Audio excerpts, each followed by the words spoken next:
everybody, welcome back to my channel. I'm Simone and you're sipping with Simone. It's been a long time. I shouldn't have left you without a video to watch.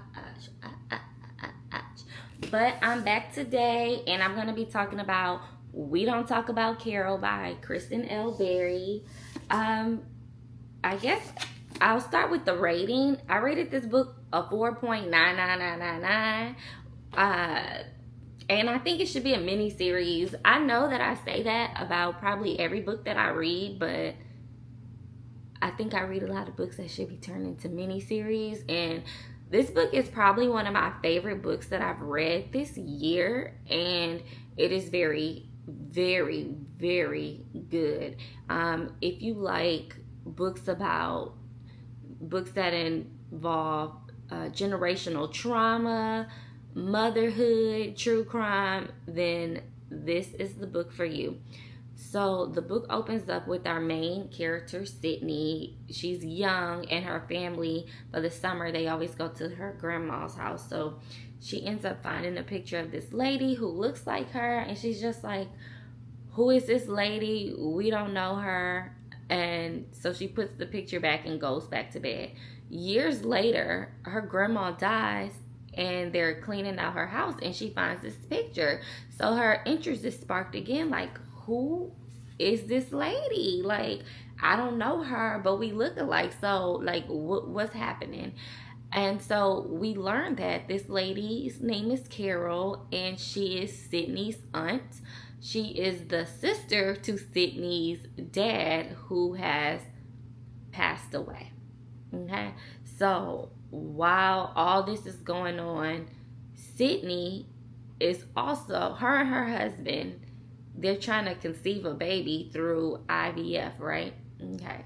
So she's trying, like I said, she's trying to figure out what's going on with her aunt, and she's trying to figure out, okay, like, why did she run away?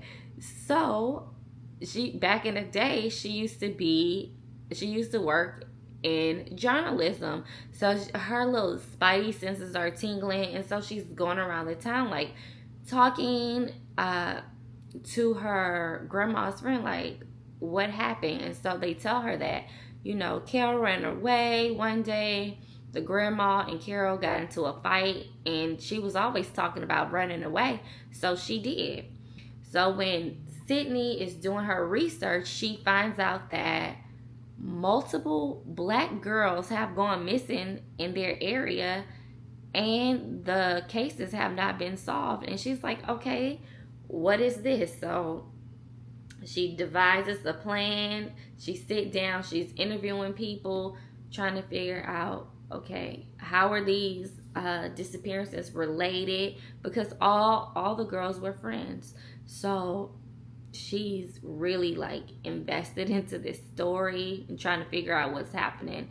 So her husband is like, don't you want to, like, relax and just chill? Because he doesn't want her stressed with the pregnancy. But he was kind of getting on my nerves, because it's like, if this is something that you see your wife is so passionate about, then let her explore it. I will say that I did like the fact that Sydney took an interest in these 6 black missing girls, because a lot of times when black girls get missing, they don't get adequate media coverage to say, like, if a white girl goes missing. And so they didn't really go into that, but it's touched on a little bit. So we find out that Sydney's dad died because he was a abusive drunk who basically tried to take out the whole family, and he could have killed them one day. And so Sydney is just kind of thinking about her upbringing, and is she ready to be a mom? And so I like the push and pull between, I want to be a mom, but I'm not sure. I think it's really good, because I think that people should explore, like, why do you want to be a parent? And just because somebody comes from a 2-parent household, that don't mean nothing. And I know people like to look at it like it's the number one thing, but it's really not, because sometimes parents, they inflict these terrible things and trauma upon the kids. So we find out that Sydney leaves the news because a story that she did involved a white family, and the dad basically unalived his whole family, right? And that triggered her because, like I said, Sydney's dad tried to do that to their family. And so it's kind of like deja vu, which is how she ends up in PR. So during her quest to figure out what happens to her aunt, she finds her aunt's diary and she's reading it, and she figures out that her aunt has a boyfriend named Michael. Michael is a narcissist, and I'll get to the plot twist at the end, but he invites them down to where he lives, and Sydney brings her sister with her, and he's kind of thrown off, but he's like staring at Sydney like, oh my God, you look just like Carol, like he's seen a ghost. Mind you, this man is remarried. Well, this man has gotten married. He's a professor, and he's an old man, right? So invites Sydney over to lunch, and they're kind of like talking. He gives her a chest, right, with all Carol's things in, so she has it sent to her house. When she gets it, a old charm bracelet falls out, and the charm bracelet ends up being one of the girls who went missing, right? So then, she's questioning Michael's sister, and this is one thing that I don't like about like dude's sister. In general, I feel like they always go up for their brothers, even though they know they were wrong. A lot of dudes, sisters, and their mamas do that, and it's just really a pet peeve of mine. But back to the story, Sydney figures out that his sister is lying. So Sydney, like I said, she used to be a journalist, and now she's in PR. So she knows how to craft the perfect pitch. So what she did was she got this case some media coverage at the news station, and kind of like a new eye on the case. And tips start flooding in, and one day they were all at like her grandma's friend house to kind of just talk about like the different memories of the girls. And that's when we find out one of the girls actually knew Michael. And like I said, Michael is a lawyer now, but back in the day, he was the athlete, he was the good boy, he was somebody that nobody ever expected to be sinister. But his friend, his best friend, he hung around a kid whose parents died when he was young. Not to say that made him creepy, but he hung around young girls, so that is what made him a creep and a predator.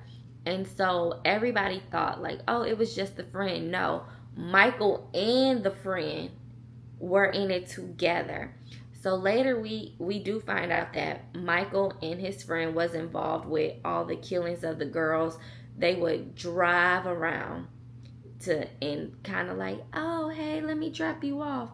And kill the girls and bury their bodies in the woods. The plot twist, which I did not expect, is that Carol was actually involved in the crimes as well, because she felt like, women's intuition, you with your man and something is off, and he just kind of being distant, and you don't know why, because everything seems good. So that's what Carol was feeling. So she follows Michael and his creepy friend around, and she sees them like murder her friend. So Michael pulls her into the crime basically. And then so they found Carol because Sydney's sister actually ended up doing like a DNA test, and she matched with her cousin. So they flew out to New York, and he was like, dang, you look like my mama. And Sydney's like, yo, mama, she living? Can we meet her? So they roll up on the mom, and the mom is just like, I can't deal with y'all because I don't know you. Like, I'm exposed. You know my secret, right? And finally, Carol, she felt compelled to finally tell the truth. Now, I'm somebody who I watch Fatal Attraction and For My Man. So my thing about the book is like, Carol, she say she wasn't a willing participant, but we don't know that. And a lot of people wanted Carol to go to jail, but she didn't get any jail time because she cooperated with the police. But for all we know, she could have been lying. This book is very good. Like I said, I would highly recommend it. It was great. The only reason why I rated it a 4.9, I don't know if I missed it or not, but it never said how Michael's sister knew he was the killer. I don't know how she connected the dots, but she did, and that's the only part I missed. But I would definitely read it. I want it to be a mini series. I'm going up for this book. I don't know who should play Sydney. Maybe an unknown actress, give somebody a chance. Or maybe I watch Beyond the Gates. So maybe like, I don't know, Eva is a really good actress, but Kat is also a good actress. Well, I'm not sure what their real names are, but they're really good. In the end, Sydney does have her baby, and her sister end up starting a true crime podcast. So yeah, if you read this book, go down in the comments and tell me your thoughts. Make sure to like and subscribe the video, and I'll see you next time.